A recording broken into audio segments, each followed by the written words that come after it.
चलिए, good morning बच्चों। आज निकालिए क्लास 7 संचिता सेकंड लैंग्वेज। शायद हम लोग दीनू काका वाला लेसन समाप्त कर चुके थे और होमवर्क भी दे चुके हैं आपको, संभवतः कर भी चुके होंगे आप लोग, शायद करेक्शन के लिए आया भी होगा। आज हम लोग एक न्यू लेसन उठाते हैं, माता को पत्र। तो इसके लिए जैसे एक क्वेश्चन आ रहा था, थोड़ा सा इसको ठीक कर लो। वीडियो में ही बता रहे हैं आपको कि प्रभु तुम मेरे मन की जानो, है ना। प्रभु तुम मेरे मन की जानो, पिछले वीडियो में भी कहीं बताया मैंने। ये हम लोग पढ़ लिए हैं, लेकिन ये एग्जाम में नहीं आएगा। पढ़ लिए, एक्स्ट्रा से बहुत सारा सिलेबस घटा हुआ, इसलिए इसको आप ऐसे पढ़ लिए। अच्छी बात है, बहुत कुछ बातें सीखने को मिली है। तो प्रभु तुम मेरी मन को जानो एग्जाम में नहीं देंगे, जो हो गया सो हो गया, उसको रहने दीजिए। तो आज पढ़ते हैं माता को पत्र। बहुत जगह पिता को मिलेगा, यहां माता को है। तो इसको पढ़ने के पहले दो तीन बातें, कुछ बातें ध्यान से सुन लो, जैसा हर लेसन में हम लोग पढ़ते आते हैं। नंबर 1, यह पाठ पत्र विधा में लिखा हुआ है। विधा समझा चुके हैं, बार बार नहीं समझाएं। यह पाठ पत्र विधा में लिखा हुआ, यानी लेटर के फॉर्मेट में लिखा हुआ। ठीक है। लिखने वाले हैं सुभाष चंद्र बोस। मालूम है, जिनका जो पॉपुलर है किस नाम से, छोटा सा वर्ड, नेताजी। आज वाले नेताजी नहीं, आज वाले नेताजी तो ये वाले हैं, नेताजी नहीं है। वास्तव में नेता कहते किसे हैं, उनका काम क्या होना चाहिए, ये हमारे देश के सुभाष चंद्र बोस ने सिखा दिया। और यही कारण है कि देश उन्हें आज नेताजी के नाम से जानते। उनका निकनेम ही हो गया नेताजी। उनके काम से बार बार बार बार मैं आप लोगों को बताता रहता हूं, चर्चा करता रहता हूं कि व्यक्ति का जो यह जो बॉडी है ना, यह पाउच है, झोला, थैला, बैग। लेकिन असली जो चीज है वह बैग के अंदर, यानी आवर नेचर, आवर हैबिट। तो काम से किसी का नाम होता है, किसी का भी काम से नाम होता है और नाम रह जाता है और ये शरीर चला जाता है। शरीर ना रहे तो हम काम कैसे करेंगे, इसलिए शरीर को स्वस्थ रखा जाता है। इसके लिए हम लोग खाना खाते हैं। तो अच्छा खाना नहीं खाएंगे तो काम कैसे करेंगे। बहुत विद्वान है, प्रकांड विद्वान, लेकिन शरीर हमेशा बीमार रहता है, बेड पर पड़े रहते हैं, तो ज्ञान कोई काम का नहीं। शरीर बहुत खूबसूरत, एकदम हैंडसम लग रहे, स्लिम, लेकिन खोपड़ी में कुछ भी नहीं है, बेकार है, किसी काम का नहीं। इसलिए हमें शरीर भी स्वस्थ चाहिए, मन भी स्वस्थ चाहिए। तो शरीर में भोजन इसलिए डालते हैं कि हमारा शरीर स्वस्थ रहे, ताकि मैं काम कर सकूं, और काम इसलिए करें कि हम समाज में कुछ भला कर सकें। तो काम से नाम होता है, नाम रह जाता है, शरीर तो चला जाता है। हमारे नेताजी ऐसे ही, काम जितना बड़ा होता है, शरीर तो सबका एक ही है। कभी नहीं देखे कि जो बुद्धिमान होता है उसका 4 मुंडी होता है, जो बहुत लेबर करते हैं उसके 10 हाथ होते हैं, 8 हाथ हो, नहीं, सबके पास वही है। लेकिन उसी से, उतने साधन में ही वह कोई ऐसा काम कर जाता जिसका नाम रह जाता है। मैं एक छोटा सा लास्ट एग्जांपल दो। मरते तो सब हैं, सब मरता है ना, कौन आज तक जिंदा रहा? मरते तो सब हैं, लेकिन कोई आदमी, किसी आदमी की मौत ऐसी होती है जिससे हम सटना नहीं चाहते, बोलते हैं भूत हो गया, अछूत हो गया, मिट्टी में गाड़ दिए जाते हैं, शमशान में जला दिए जाते हैं, वहां जाने से लोग डरते हैं कि भूत है। लेकिन उसी में से कोई ऐसा काम करके मरते हैं जो मरते नहीं बल्कि अमर हो जाते हैं। उनका मरना मरना नहीं बल्कि शहीद कहलाता है, और उसे छूने के लिए हम तरसते हैं, तड़पते हैं, भीड़ छूने के लिए तरसते हैं, और उनके प्लेस को एक मेमोरियल बना दिया जाता है। बार बार वहां मेले लगते हैं। कोई देखो शहीद होते हैं, गांव आता है तो क्या करते हैं, भीड़ कितनी उमड़ती है, छूना चाहता है, फूल माला फेंक कर भी देखना चाहता है, उनके पैर को छू के प्रणाम करना चाहता है। और हम लोग जब मरेंगे तो पैर छूने से भी लोग डरता है, भागता है, दूर से रहो। घर भी घुसते हैं तो बोलते हैं रोक रोक रोक। बोला क्यों? बोला चल पहले स्नान कर, तो ये कर तो वो कर। क्यों? आप अछूत हो गए। और एक ऐसे काम करके मरते हैं जिनको मरना नहीं बल्कि शहीद कहते हैं, उनको लोग छूने के लिए तड़पते हैं। तो ये है डिफरेंस। तो नेताजी हमारे जो है देश के बहुत बड़े, नहीं अगर पर्सनली मेरा विचार आपसे शेयर करें तो सबसे नंबर 1 के नेता।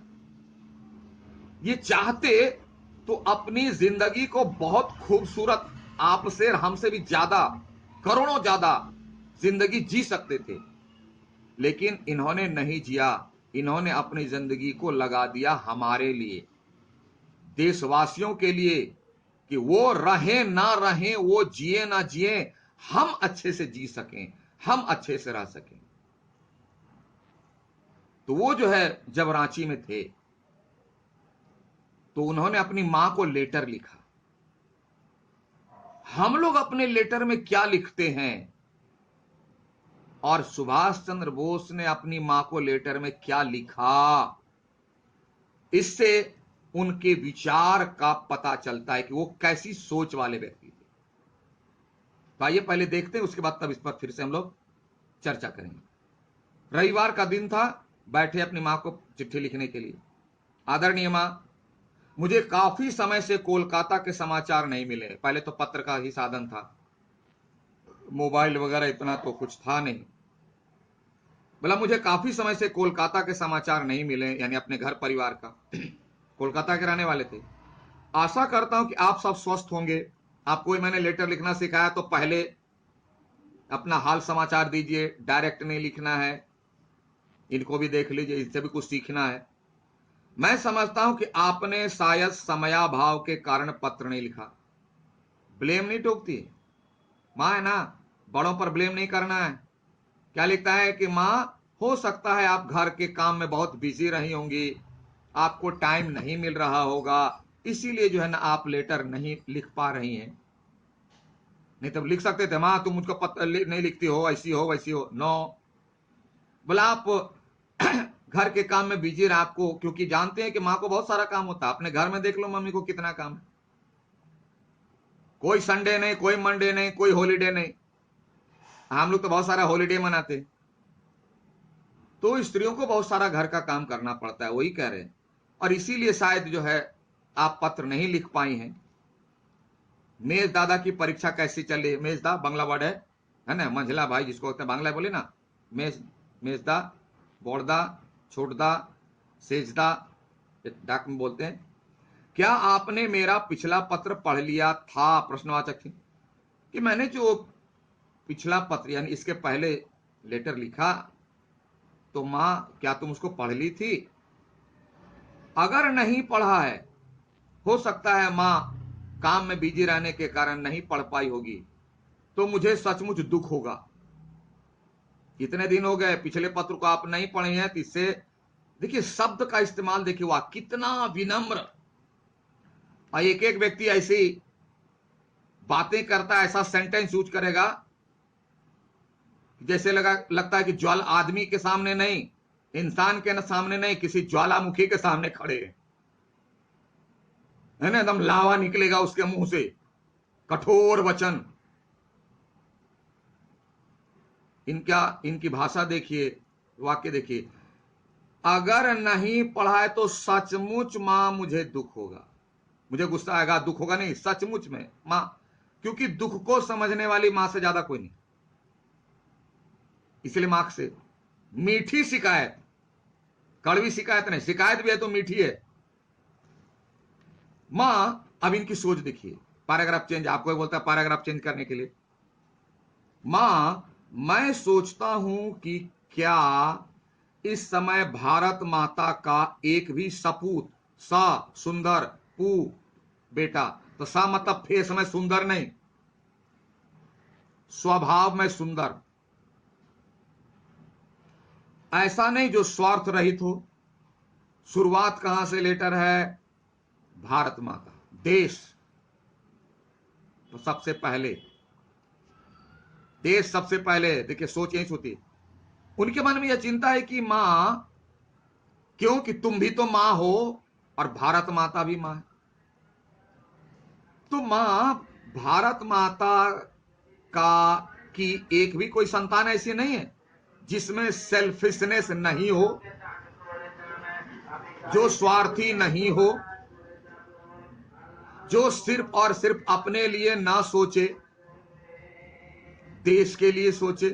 क्या ऐसी संतान एक भी नहीं है? क्या भारत माता का एक भी बेटा ऐसा नहीं है? क्या हमारी मातृभूमि इतनी अभागी है? अभागी किसको बोलते हैं? जिसका कोई बेटा बेटी है ही नहीं, अकेले है दुनिया में, उसको कहते हैं अभागन, अभागी। तो क्या भारत माता की एक भी संतान ऐसी नहीं है जो सेल्फिश ना हो, यानी भारत माता के लिए सोचे? ऐसा एक भी बेटा बेटी नहीं है। इसका अर्थ क्या है कि नेताजी बहुत चिंतित हैं। उनको एक भी नॉट ए सिंगल, एक भी व्यक्ति ऐसा नजर नहीं आता है अभी कि जो देश के लिए सोचे। उस समय हमारा देश गुलाम था, देश के लिए सोचे ऐसा एक भी नहीं। मां, कैसा था हमारा स्वर्णिम अतीत, गोल्डन पास्ट था हमारा। भविष्य, सॉरी भविष्य बोलते हैं, भूत, यानी भारत अभी जो है, अभी की जो स्थिति, उसके पहले कितना सुंदर था, गोल्डन पास्ट। इसी को स्वर्णिम अतीत कहते थे। सोने की चिड़िया है भारत। तो सोने की चिड़िया मतलब ये हड्डी मांस वाली चिड़िया नहीं होती थी पहले, नहीं नहीं, सोने की चिड़िया का कहने का अर्थ है कि भारत के लोगों के पास किसी चीज का अभाव नहीं था, कोई अभाव नहीं, धन धान्य से परिपूर्ण। कहते हैं भारत में दूध की नदियां बहती थी, तो पहले गंगा जी में दूध बहता था, अभी पानी है नहीं, ऐसी बात में नहीं। दूध और दही की नदियां बन, कहने का मतलब हमारे भारत के लोगों को खाने पीने की कोई कमी नहीं थी। आज तो यह हालत है कि लोग भूखे मर जाते हैं। पहले खाने पीने की किसी को तकलीफ नहीं थी, न खाने पीने की तकलीफ थी, न पहनने ओढ़ने के कोई तकलीफ नहीं, धन धान से भरपूर्ण था। तो वही नेताजी कहते हैं, कैसा था हमारा स्वर्णिम अतीत और कैसा है यह वर्तमान। आज प्रेजेंट देखिए मां, क्या हालत है। पहले हम लोग क्या थे, आज क्या हो गए, क्या हो गया मां। वे आर्यवीर आज कहां है जो भारत माता की सेवा के लिए अपना बहुमूल्य जीवन प्रसन्नता से न्यौछावर कर देते थे। आप लोग हिस्ट्री में पढ़े होंगे, आर्यन जो है ना, सिंध नदी मैंने सिविलाइजेशन में देखो, तो भारत की सीमा को क्रॉस करने के लिए बहुत सारे शत्रु अटैक किए, हमला किए, उनसे लड़ कर करके प्राणों की आहुति दे दी, लेकिन भारत को हारने या भारत को क्षति पहुंचाने नहीं दिया जब तक जीवित रहे। बोले आज ऐसे वीर कहां चले गए मां, ऐसे वीर आज क्यों नहीं है? सारे के सारे व्यक्ति को देखो सिर्फ अपने लिए सोच रहा है, भारत के लिए कोई सोच ही नहीं रहा। क्यों ऐसा है? वही कह रहा है कि वे आर्य वीर आज कहां है, कहां ऐसी संतानें, कहां ऐसे वीर हमारे देश के चले गए जो भारत माता की सेवा के लिए अपना बहुमूल्य जीवन, ये जीवन बहुत बहुमूल्य है, दोबारा नहीं मिलता है, मिलेगा नहीं मिलेगा कब मिलेगा मालूम नहीं, प्रसन्नता से न्यौछावर कर, यानी भारत माता के मान मर्यादा के लिए अपने जीवन का बलिदान कर देते थे। आर्य बलिदान कर दिया उन्होंने, इतिहास से बताता है हमारा। तो ऐसे लोग आज कहां हैं मां? क्यों नहीं है ऐसे? क्यों नहीं लोग भारत मां के लिए सोचते? जिस मिट्टी में जन्म लिए पल रहे हैं, बड़े हो रहे हैं, भाषण दे रहे हैं, सुख झेल रहे हैं जीवन का, उसी मां के लिए कोई भी सोचने वाला तक नहीं है। ऐसी हो गई भारत की वर्तमान स्थिति। यह नेताजी की चिंता है, और इस चिंतन का विकास कहां कैसे होता है फिर हम लोग देखेंगे अगले क्लास में। दाग लगा दीजिए और आज का डेट दे कि हम लोगों ने आज तक, यहां क्लास खुलेगा हम पुस्तक चेक करेंगे। ठीक है, okay, thank you, have a nice day.